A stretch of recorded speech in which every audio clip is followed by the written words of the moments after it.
Paka, vous avez toujours prôné l'arbre, la notion de l'arbre à palabre. Mais cette notion qui n'a jamais été, qui ne vous est jamais favorable, hein? Vous le prenez, mais vous avez toujours été jeté dans les oubliettes. Oui, c'est vrai. Et le résultat, l'échec, la malédiction.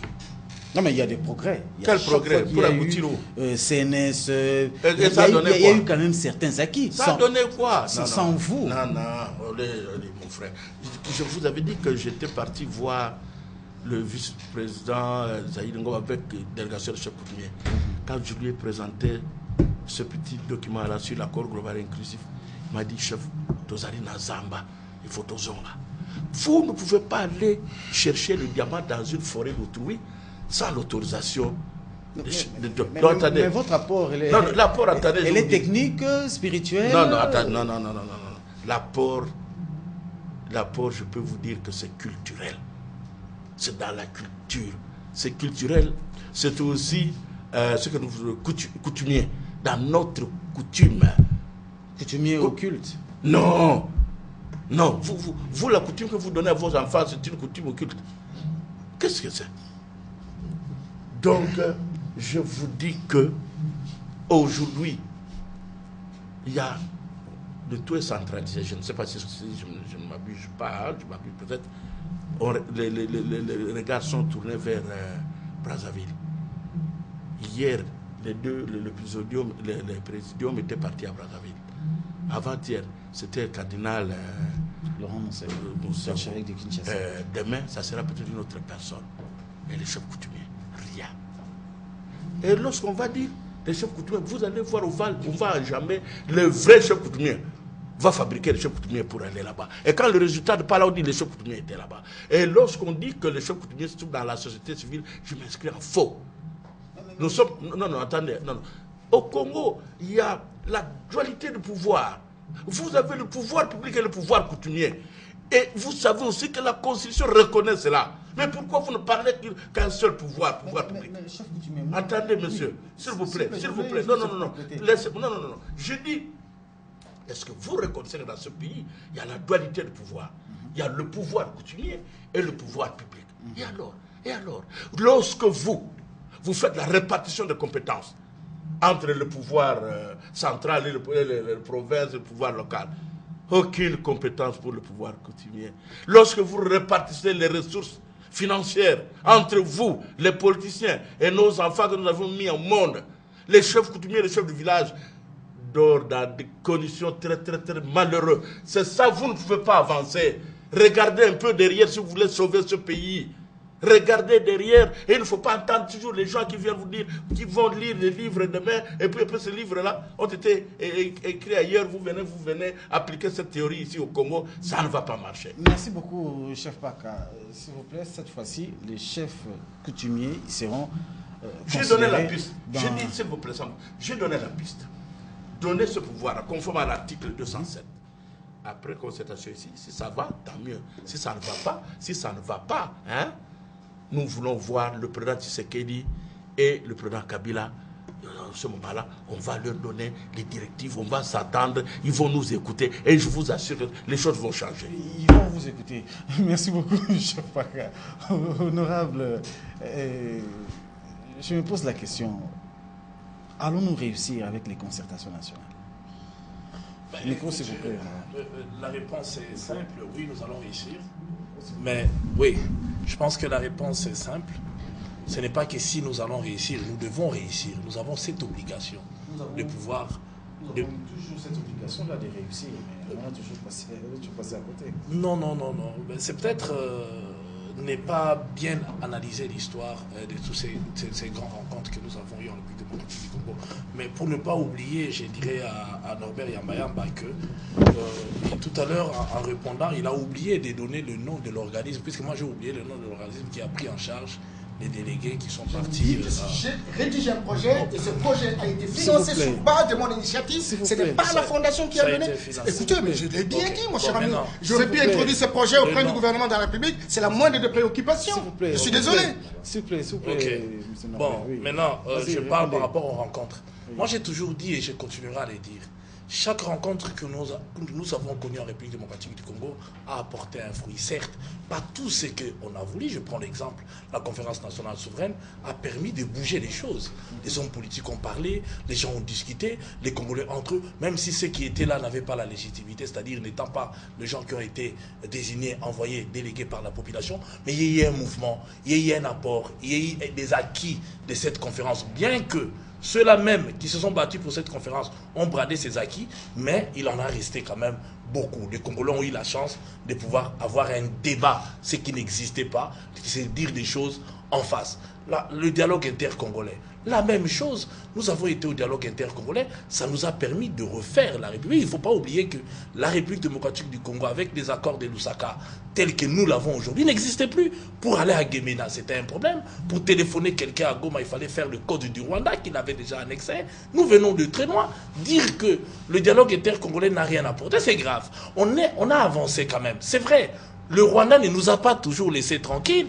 Il y a eu le CNDP toujours créé par le Rwanda et nous sommes allés à Goma avec ces négociations encore une fois de plus. Ça aussi a apporté un peu, c'est-à-dire chaque fois que les Congolais se sont rencontrés, même si la totalité telle qu'on l'attendait n'est pas, mais il y a quand même de petites avancées considérables et j'ai confiance. La concertation actuelle, je suis sûr et certain que lorsque nous allons nous retrouver, mais il ne faut pas oublier, ceux qui refusent de partir n'ont pas ce monopole de la connaissance, ni de trouver des solutions pour le Congo. C'est-à-dire que ceux qui vont se réunir là seront aussi des Congolais, seront aussi de toutes les tendances et apporteront. Mais quel est notre souhait? Notre souhait est que tout le monde vienne. Et jusqu'à la dernière minute, comme a dit le professeur Bongongo, je continue à croire que nous devons aborder tout le monde, réduire les frustrations, faire en sorte que tout le monde vienne, parce que chacun a à apporter. Tout le monde. Mais attendez, moi je l'ai toujours dit, et je continuerai à le dire, lorsque les hommes politiques se retrouvent de l'opposition tout comme de la majorité, il y a toujours en finish le partage du gâteau.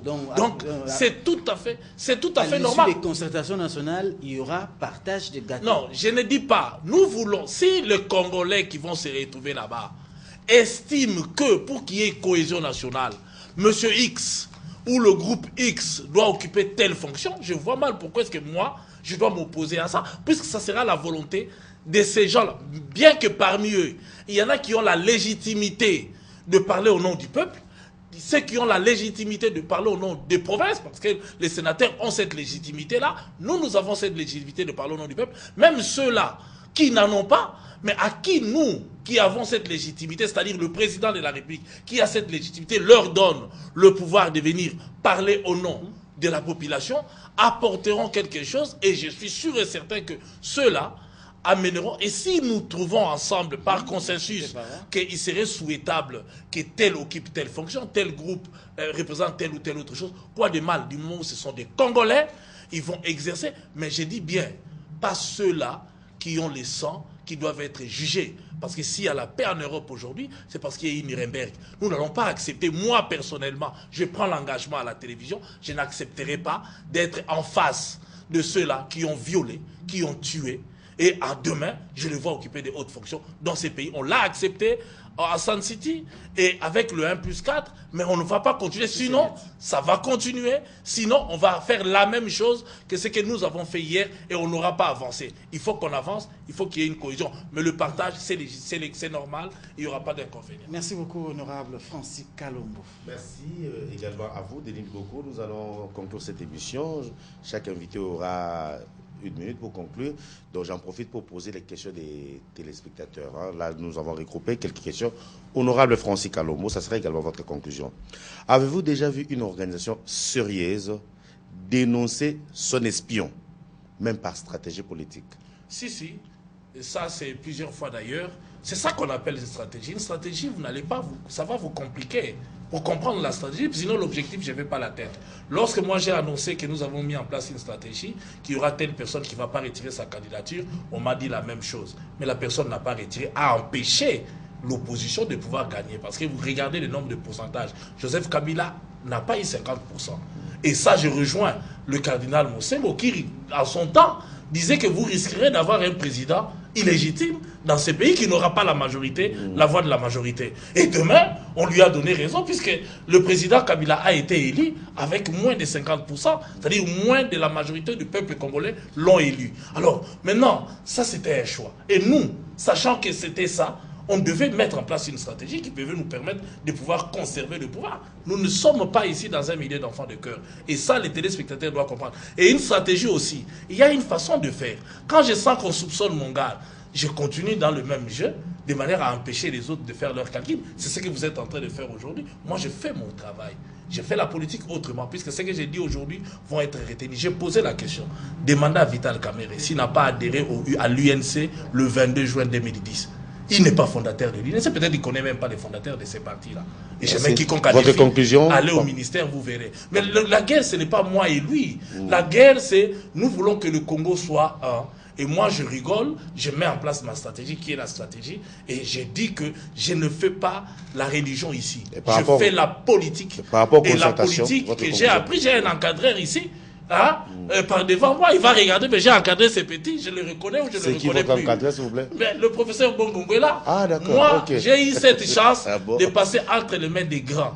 Et j'ai fait ma politique aujourd'hui. La personne que vous avez connue en 2001 n'est pas la même personne aujourd'hui, par sa manière de parler, d'intervenir et de réfléchir. J'ai fait ma ligne. Il faudrait que eux, plus tard, puissent être fiers de dire, voilà, on a encadré quelqu'un, aujourd'hui on le voit comment il est transformé, comment il met en place Kalombo tient compte de ses erreurs, essaie de réajuster les tirs pour être performant. Et amener un style aussi, sa façon de faire pour qu'il soit demain un modèle. Parce que moi j'ai dit, c'est que beaucoup savent et des conclusions, hein, c'est la conclusion. Et moi je fais exprès, ça c'est mon style, je fais exprès, je l'ai dit, malheur à ceux qui ne vont pas me croire, mais c'est le résultat qui donne. Et le résultat est là. Menez des enquêtes, vous verrez. Merci, honorable Francis Kalombo. Chef PACA, une question. Vous réclamez toujours que les chefs coutumiers ne sont pas pris en compte dans la prise de décision, mais vous êtes partout dans les assemblées provinciales. Qu'avez-vous déjà fait pour être pris en compte lors des grandes rencontres? Le grand district de Kwilu. Le district de Kwilu, le district de l'honorable... Gizenga, le Premier ministre Gizenga, Moussitou, Kamitat Olivier, King Raphaël, Maman... Vous n'avez pas étalé le tout le monde, oui, c'est bon, non, Takizala, Mongolo oui, c'est bon, merci. Est resté absent. Donc les représentants, pendant plus de 5 ans, sans députés, sans représentant de pouvoir coutumier dans le banc. Qu'avez-vous déjà fait? Non, mais qu'est-ce que j'allais faire? Je vous dis qu'on était absent. Non, pas moi, individuellement, les chefs coutumiers. Non, mais c'est ça, les chefs coutumiers. Je vous dis qu'on a siégé à Bandundu pendant plus de 5 ans sans les chefs coutumiers. Moi, je pense qu'on voulait valider mon mandat. Attendez. Alors, on ne sait rien faire dans cette atmosphère-là. Nous sommes toujours écartés. Je suis là où vous m'appelez député. Il n'y a même pas 6 mois. Vous comprenez? Après un grand combat de 6 mois. Attendez. Non, je n'ai plus assez de minutes. Oui, alors je vais vous répondre. Pour vous répondre. En 30 secondes. Oui, en 3 secondes. Vous créez le ministère des Affaires intérieures et Affaires coutumières. Qui est-ce que vous avez mis comme affaires coutumières? Qui dirige les affaires coutumières? Personne. Merci, chef Vous comprenez? Alors, il ne faut pas flatter les gens comme ça. Merci, chef PACA. Chef PACA, un grand merci. Voilà, Norbert Yamayamba, nous allons conclure cette émission. Mais il y a un téléspectateur qui cherche à comprendre quelle sera la place d'Etienne Tshisekedi dans cette concertation nationale. Et également votre conclusion. Mais s'il vous plaît, il ne faut pas faire allusion à quelqu'un ici. Sinon, nous risquons de rebondir. Restez dans la question, s'il vous plaît. Bon, merci beaucoup, Adolphe. Je ne peux pas faire allusion à quelqu'un, même si je demande au professeur Bongongo de continuer son encadrement parce qu'il n'y a pas encore pureté de la forme. Alors, par rapport à cela, il continue, je vous informe, je continue à être enseigné. Donc il continue encore jusqu'à ce que je vais atteindre ce niveau. S'il vous plaît, pouvez-vous répondre à ma question? Norbert Yamayamba. Votre conclusion. Bon, Etienne Tshisekedi, oui, et c'est vrai que lorsqu'on veut la décrispation politique, il faut savoir identifier les acteurs de la décrispation. Etienne Tshisekedi et son INDPS constituent un des acteurs importants. Je crois qu'aujourd'hui, plus que jamais, il est important lorsqu'on veut véritablement atterrir dans une solution durable. Il faut tout utiliser toutes les stratégies nécessaires pour les rapprocher davantage, de manière à ce qu'ils puissent s'impliquer dans la dynamique générale. Merci. Je salue les efforts de la majorité à travers les différentes stratégies qui sont mises en place. Si on peut avoir les mêmes stratégies pointues pour arriver à rapprocher davantage Etienne Tshisekedi, ça serait intéressant. À ce moment-là, on vous donnera la médaille. Merci Norbert Yamayamba, professeur Michel Bongongo, puisque finalement vous avez encadré plusieurs acteurs politiques, beaucoup se retrouvent en vous. C'est qui est une bonne chose. Le professeur m'a inscrit à l'université à 82. Ah, là, voilà, donc finalement vous avez encadré tout le monde. Et là, c'est une fierté, professeur Michel Bongongo, vous êtes sage, également de l'opposition, vous êtes sénateur. Un message par rapport à ces concertations où d'aucuns hésitent encore pour prendre part à ces assises qui pourront déboucher à des solutions concrètes afin de résoudre la crise qui secoue notre pays. Non, je vais le dire en une seule phrase. Nous devons tous faire preuve d'un sursaut de responsabilité individuelle et collective face à la situation actuelle, face à cette misère innommable de notre population.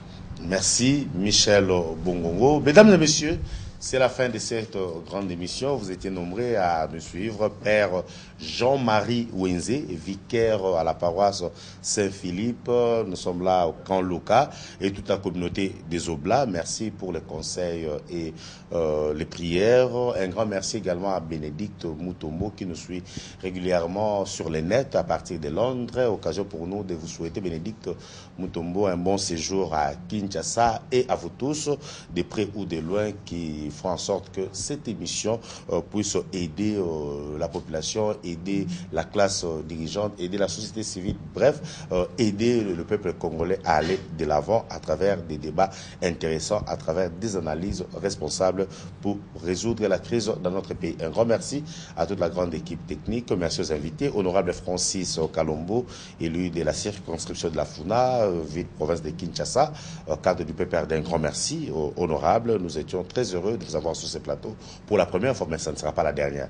Maintenant, vous serez invité régulièrement pour analyser des questions essentielles liées à la vie de notre nation. Chef PACA, autorité coutumière, là vraiment vous serez associé aux concertations nationales. J'ai lu l'ordonnance, ne vous en faites pas, vous allez apporter votre savoir-faire à ces assises. Un grand merci à vous, Norbert Yamayamba de la société civile. En tout cas, merci pour tout, surtout que vous vous êtes fait violence, hein. C'est à quelques 30 ou 45 minutes de l'émission que on vous a appelé et vous étiez disponible pour participer à l'émission. En tout cas, un grand merci, Norbert. Enfin, à vous, des formateurs, professeur Michel Bongongo. Moi, malheureusement, je n'ai pas eu l'occasion de passer par vous, hein. Je suis passé par l'école de journalisme. Un grand merci à vous, professeur, et bonne chance pour ces assises de concertation nationale. Et nous espérons que vous serez à mesure, vous, de l'opposition, à vous mettre ensemble et regarder vers la même direction, comme l'a si bien dit hier le sénateur président Léon Kengwadondo. Merci. Mabobette, un grand merci. Denis Diboko. Mesdames et messieurs, cette émission, vous la suivrez en rediffusion demain dans la matinée. Les prochains rendez-vous est pris pour le mercredi. N'hésitez pas à envoyer des questions, n'hésitez pas à envoyer par SMS déjà vos questions, parce que l'émission de mercredi va nous permettre d'avoir un peu plus clair par rapport à ces concertations nationales, étant donné que le présidium va recevoir demain, une fois de plus, l'opposition, la société civile et la majorité avant l'ego final pour commencer ces assises. Merci et bonsoir.